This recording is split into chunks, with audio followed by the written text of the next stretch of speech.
Hello, Candace-Marie Mitcham here with Berkshire Hathaway HomeServices, Silverhawk Realty, East Idaho, and you're joining me for a service provider showcase. And today I'm very excited to bring someone new to you. So we are going to be talking home inspections. So stay tuned.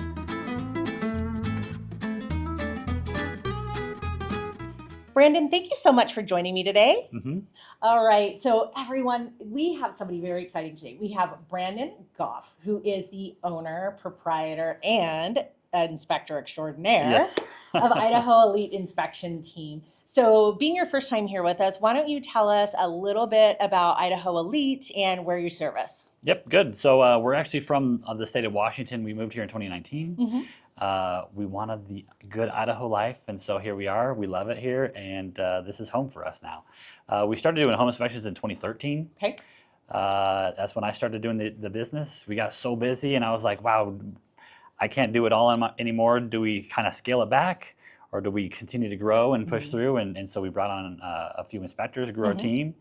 At that point, we decided, hey, let's get out of Washington, and so we moved to Idaho, and here we are growing our team here as well. So it's been a great transition for us, and we love it. Yeah, I see you and your team driving around town sometimes. We're kind of your branded vehicle, my branded vehicle, saying hi as we're going through intersections safely, by the way. Yes. Always. Right. So, okay, so you've been doing inspections for 11 plus years now. And here in Idaho, we're in Idaho Falls. So how far outside of Idaho Falls do you typically service? Yeah, we say basically our main service area goes from Pocatello on the south end to Rexburg on the north end. Okay.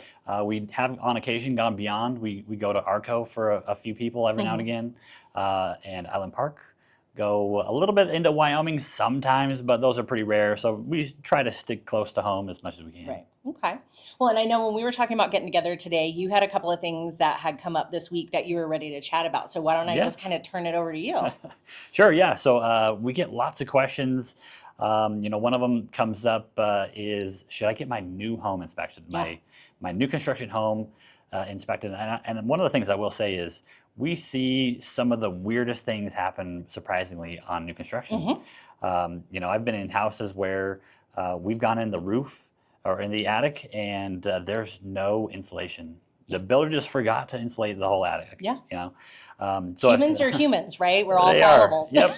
And the one thing I would say to that too, that comes up quite a bit, is especially in today's market where hiring is so difficult. Yes. They don't always get the most high quality people. They'll take whoever, right? And so, if it's wintertime and your house is the only house that has frost or snow on the roof, you might want to poke into your attic and make sure you got some good insulation, because take a look.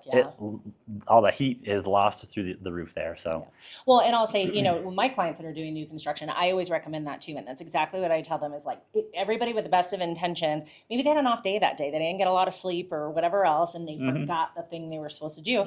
And I just had some clients earlier this year that had a brand new home, and a great quality home. However, one of the heating ducts was reversed, right? So there was no heat coming out there. And so we found it in the inspection and before winter, thankfully. So those little things can happen that could later be big things. So find out early, get it corrected, right? Yeah. One of the other things that we talk about a lot with our clients is, East Idaho, we're very conservative in the sense that we're frugal with our money. Lots of do-it-yourselfers, right? And so we go into homes a lot of times, and that's what we're there to see is, some of that stuff that maybe a homeowner's been doing, right? Not necessarily a licensed or professional contractor. So a lot of that kind of stuff we see in electrical panels and electrical systems, kind of being jimmy rigged a little bit. So those are the kinds of things, if they're not done properly, we want to identify those a lot of times too. So. I always tell them that darn crazy Uncle Joe, you never shut all of them work on the house. Apologies if your name's Joe. It just is what it is. It is what it is. In fact, I use that little analogy on occasion too. So that's just the way it is. It's not even required to have a home inspection. But really when it comes down to it, you want to be aware of what you're buying, right? The home buying process is so emotional anyways. And so we're kind of there to, help you take a step back and make sure this is an appropriate house for you and your family. The last thing you want, and really this is what we're all about, it's,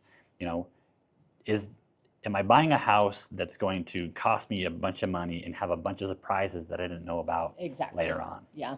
And oftentimes I see a lot of, especially newer buyers, they're like, I can do a fixer upper, I can take this on, I can take that on. And they don't realize the number of layers that begin to unravel as you get into something like that. And I also think having a great home inspector is you're going to be able to let them know what's typical and what's not, because you're never going to get a home inspection without anything on it. I've never seen one. So there's always going to be something, but is it major? Or is it minor? Right. And what's major to one person could be minor to another. Yep. You know, and my explanation of that is like, my husband's an electrical engineer. Not such a big deal if I have electrical problems at home. For most people, it's a big cause of concern. Yeah. And you know, even when we go into homes, I was at home just last week. The house is occupied. People are living there. And they have no idea that there's a big leak under the sink that they use all the time. Right. You know, so that what had happened in this case is the drain had just come loose. It's not even connected. I mean, it's dumping more or less the water down there, but it's also kind of spilling over. Luckily, they had some kind of a little cleaning container underneath that was catching it, so it wasn't spilling out all over the place. But, you know, those are the kinds of things that we see all the time too. Yeah. Well, and so besides the regular home inspection that somebody's going to do either pre-sale, if you want to get that done as a seller to kind of validate the condition of your home, or what's most typical is a buyer is going to have one of those done. What are some of the other services that you offer and that you recommend to people that they may not know that you do? Yeah, you know, part of buying a house, when obviously you're taking over the house, but also you're taking responsibility of the sewer line that drains from the house to the street. So we talk a lot about that one. You know, if there's a need for a repair, I think the average price or repair cost on a sewer line repair is something like $5,000. And up. Yeah, and up. You know, so in fact, there's an article in East Idaho News, I think came out last year, of a family in Blackfoot who bought a house. They did not have, I want to say maybe they did a home inspection, but not a sewer scope. But after they moved in, shortly after, the sewer line backed up into the house. So that mess was their responsibility. But then also turns out that the whole sewer line was pretty well shot and needed to be replaced. That was, I want to say, something like an $18,000 total between the cleanup and the repair. You know, and again, that's why, you know, spending a few extra $100 on a sewer scope, a very good investment. Yeah. In And fact, I've seen that too, about $15,000 because they had to come in and do the asphalt work and the concrete work out in the street to get it repaired. So it's costly. Yeah, even I was in a house just this morning, did a sewer scope, brand new house, never lived in, nobody's flushing toilets and doing their business right. And I couldn't even get my sewer line, my camera down the line because there was so much debris and dirt had clogged it up. Just sediment. Yeah, and so, you know, imagine not having done that, and then all of a sudden they start living in there and flushing things down the toilet. You know, that sort of stuff starts building up and causes issues, right? Yeah, awesome. Yeah. Well, I hope that we can have you back again. And the next time you find a really interesting condition, maybe I'll zoom out there and we can get that on film too. Ooh, and that'd be talk fun. about it. Yeah, for sure. All right, perfect. We will see you soon. Thanks for joining us.